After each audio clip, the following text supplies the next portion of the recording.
Depuis plusieurs mois maintenant, le Starship de SpaceX est passé d'un projet assez discret au lanceur en développement dont on parle le plus.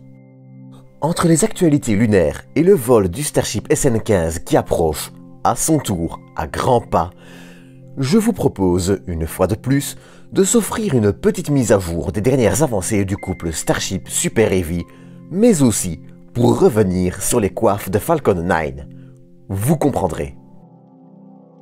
Avant de pleinement commencer cet épisode, j'aimerais vous inviter à vous abonner, si ce n'est pas déjà le cas, ainsi qu'à le partager et le liker. Enfin, si vous avez des questions, n'hésitez pas à les poser en commentaire. Sur ce, j'ai déjà bien trop parlé, on passe à l'épisode. Mais avant de parler du Starship, un rapide détour du côté de la flotte de SpaceX s'impose. C'est désormais officiel. Les deux navires attrapeurs de coiffes, Mrs. Tree et Mrs. Chief, ont quitté la flotte de SpaceX. Attraper les coiffes avec un filet s'est avéré bien trop compliqué, et au final, l'amélioration des coiffes leur permet de prendre un bain d'eau de mer et de rester réutilisables. Ainsi, SpaceX continuera à récupérer les demi-coiffes après leur descente sous parachute, mais elles seront repêchées et non attrapées en vol. Le faible taux de réussite des navires pour attraper les coiffes explique, hélas, ce choix assez logique. C'est assez triste de le constater, mais les bateaux étaient devenus malheureusement inutiles. Tant que l'on est dans les choses tristes, j'aimerais également prendre quelques instants pour revenir sur le dernier vol en date, celui du SN11. Pour rappel, celui-ci avait décollé le 30 mars 2021, plus tôt que d'habitude, et dans un brouillard relativement dense. Bien que les images aient été d'une qualité plutôt moyenne, le vol s'était bien déroulé jusqu'au moment de l'atterrissage. Quelques instants après le début de l'allumage des moteurs, le live s'est en effet gelé et une pluie de débris s'est abattue sur Boca Chica, certains légers, comme de l'isolant, tombant à quelques kilomètres de là. Si dans l'ensemble, le gros du Starship atterrit près de la zone dédiée, on peut, je crois, qualifier la finesse de cet atterrissage à l'explosion d'un mixeur faisant un milkshake à la banane. Toute blague mise à part, on sait désormais que c'est un réservoir de méthane qui aurait eu une très petite fuite, provoquant, cependant, une défaillance du second moteur et grillant une partie de l'avionique. Un déboire de plus donc, mais avec la nouvelle génération de Starship améliorée qui commence avec le SN15, on peut, peut-être, espérer voir une nette amélioration de leur fiabilité. J'y reviendrai après, mais le Starship SN15 apporte une grande quantité d'améliorations, puisqu'il est question de centaines d'améliorations diverses. Cependant, le SN15 étant loin d'être la seule actualité à Boca Chica, je vous propose d'un petit peu regarder tout ça et finir par ce dernier. Toujours pour rester dans les joyeusetés, on notera le démantèlement du prototype BN1. Pour rappel, celui-ci est le tout premier booster Super Heavy, le premier étage qui lancera les Starships. BN1 n'était cependant pas destiné à avoir une longue vie. Il s'agissait plus d'une sorte de maquette d'entraînement, mais comme j'en ai déjà parlé, je ne vais pas trop m'étendre là-dessus. Les boosters suivants, BN2 et BN3, devraient, quant à eux, enfin s'envoler avec peut-être même un vol orbital pour BN3 et le Starship SN20. En parlant de BN2 et BN3, justement, les choses sont encore assez calmes de ce côté. À l'exception de quelques sections de BN3 et BN2, il n'y a pas encore grand-chose de concret de ce côté. On notera toutefois l'arrivée des ailerons, les fameux Grid Fins, qui serviront pour Super Heavy. Pour du plus concret, mais aussi plus mystérieux, il faut se tourner vers une autre partie du chantier. Alors que la structure d'accueil était encore en construction au moment de la sortie de l'épisode sur le SN11, SpaceX semble actuellement tester un nez de Starship. Si vous vous dites que ça manque de détails, rassurez-vous, c'est normal. Il n'y a pas énormément d'informations sur le sujet, même s'il est très probable qu'il s'agisse d'une sorte de stand d'essai pour tester différents nez pour les vols orbitaux. Ou pour un port d'amarrage, un système de chargement de réservoir. Bref, les spéculations vont bon train. Le problème est que, malgré une certaine transparence de SpaceX, la compagnie ne communique pas sur tout non plus. On peut donc spéculer et avancer énormément de choses, mais le mieux sera, je crois, d'attendre la suite du développement et de voir où tout ceci va nous mener.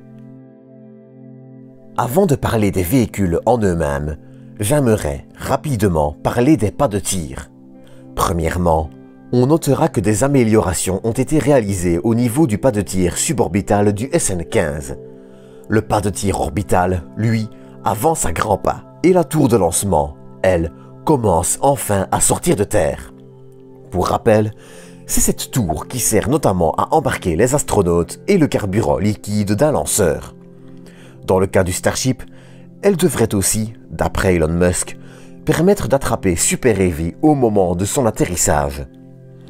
Elon Musk a d'ailleurs indiqué que dans l'idéal, le Starship devrait lui aussi être attrapé en vol, mais il faut toutefois préciser que de telles manœuvres ne risquent pas de voir le jour dès les premiers vols, si elles ne s'avèrent pas irréalisables. Toujours du côté des infrastructures de lancement, on notera que, le 16 avril, SpaceX a installé le GSE-1 pour Ground Support Equipment 1, un nouveau réservoir de carburant qui servira pour le pas de tir orbital.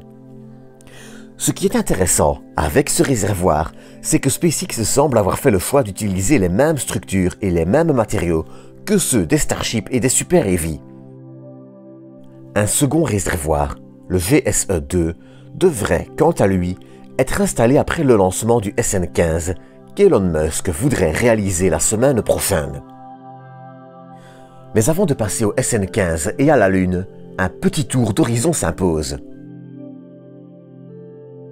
Les Starship SN16, 17, 18, 19 et 20 continuent d'avancer, avec un SN16 dont les différentes sections, excepté les ailerons, sont déjà construites. On notera également toujours la présence du dôme de réservoir où seront greffés les moteurs du SN20, avec la place pour les 3 Raptors atmosphériques et les 3 Raptors Vacuum dédiés au vide spatial.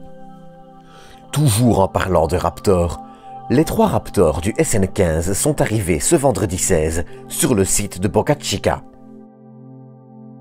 Ceux-ci sont d'ailleurs d'une nouvelle génération de Raptors, génération qui devrait améliorer la qualité de ceux-ci. D'ailleurs, le SN15 lui-même est d'une nouvelle génération de Starship. Cette nouvelle génération apporte des centaines d'améliorations, mais on ne sait, hélas, pas exactement lesquelles. On sait en revanche qu'elle touche à l'avionique, au Raptor et à un peu tout le Starship de façon générale, sans grandement changer le gros de sa structure. D'ailleurs, en parlant du SN15, on notera la présence d'une antenne Starlink sur le SN15. Là aussi, très peu d'informations à son sujet, mais on peut cependant supposer qu'elle servira à tester une alternative pour les communications, ce qui devrait d'ailleurs être un défi. L'antenne devra en effet réussir à viser un satellite, à passer à un autre, le tout pendant les étapes mouvementées du vol. Pour le restant, on notera que le SN15 embarque encore plus de tuiles de protection thermique que ses prédécesseurs, et que certaines ont même été ajoutées sur le pas de tir. Le SN16 en aura encore plus, et il semble probable que SpaceX augmente progressivement le nombre pour que le ventre du SN20 en soit recouvert pour son vol orbital. Enfin, pour quitter le SN15, on apprenait ce vendredi en fin de journée que la NASA avait officiellement sélectionné SpaceX et le Starship lunaire donc pour envoyer des astronautes sur la Lune dans le cadre d'Artemis. La NASA avait au départ annoncé vouloir choisir 2 projets du trio Dynetics Blue Origin SpaceX, mais manquant de budget, elle n'a pu sélectionner que le moins cher, SpaceX, pour un contrat de 2,9 milliards de dollars. Il reste toutefois à noter que ce contrat est pour un vol d'essai et non les vols réguliers, et que tout n'est donc pas encore perdu pour Dynetics et Blue Origin. Il ne reste donc plus qu'à attendre la suite et espérer voir un Starship lunaire d'ici quelques années si le programme Artemis tient ses délais. Il se pourrait en effet que l'atterrissage sur la Lune soit reporté d'1 an ou 2. Mais ça, c'est un autre sujet assez glissant, comme les peaux de banane. En attendant, c'est sur ceci que va se terminer cet épisode. Comme d'habitude, j'espère que vous l'aurez apprécié, et je vous donne rendez-vous dans quelques jours pour une nouvelle vidéo. D'ici là, prenez soin de vous, prenez soin des autres, et à bientôt pour une nouvelle dose d'espace.